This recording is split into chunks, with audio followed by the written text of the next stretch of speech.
right, team. Josh Painter here. Just wanted to talk about the call tracker.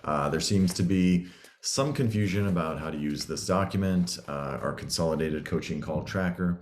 I'm actually looking at the one that I'm filling out this week, the same week that I'm filming this video, and I just want to go over a couple key points on here. Physically speaking, there's a few things that you want to do. Number one, you want to print this out on 8.5 by 14.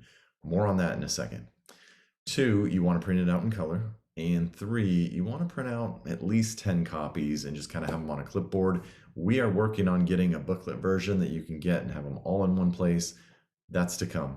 But for now, print out a few and just have them ready to go. Now, why do we have this physical tracker? Well, we want to have a physical representation of the place we're going to track who we're going to call. And the reason is, in today's age, where we're bombarded with unlimited tweets, bleeps, notifications, pop-ups, and all kinds of distractions, I've found that if I send people to a digital tracker, they end up getting sucked into email, Facebook, YouTube, Instagram, or some type of notification.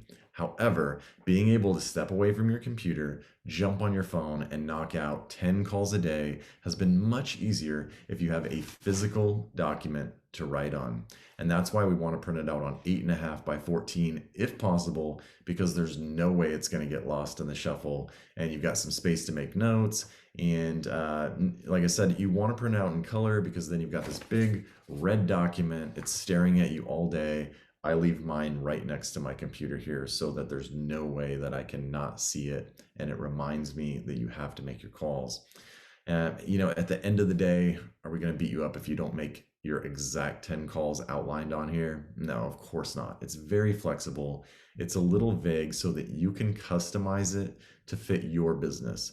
You can call past clients. You can call new internet leads. Maybe you did an open house this weekend and you have a list to call. Maybe you've got a list of probate or non-owner occupied list from a title rep. The point is you want to build the habit of making 10 connections every single day. You can't wait for business to come to you. You want to be proactive in seeking out new business. Being a real estate agent is kind of like running for president. People might only choose you every 4 years, but you have to be campaigning the whole time so that when it's time for them to vote, they choose you. Now, there is a place at the bottom for meeting 2 referral sources a day. This is an in-person category, so you can do pop buys to a past client's house. You can do an open house. You can door knock if you want. You can take a client out to lunch or drop by and drop off a bottle of wine. The point is to get face-to-face every single day.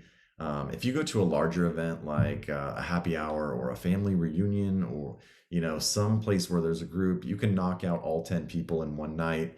If you have the real estate conversation, that's fine. But the goal is to get face to face, have a coffee, have a cocktail, have a meal, break bread with someone who is an existing potential referral source, an existing or potential referral source. So again, if you're having a rough day and you've got to double down and make 20 calls on Tuesday because you didn't make your calls on Monday, that's okay. The real purpose here is just to get you taking more of a systematic approach to your lead generation, getting in front of 10 or so referral sources or clients every single day to help you grow your pipeline and continue your lead generation practice, which is going to create more impact, help more clients, and at the end of the day, help more families buy homes.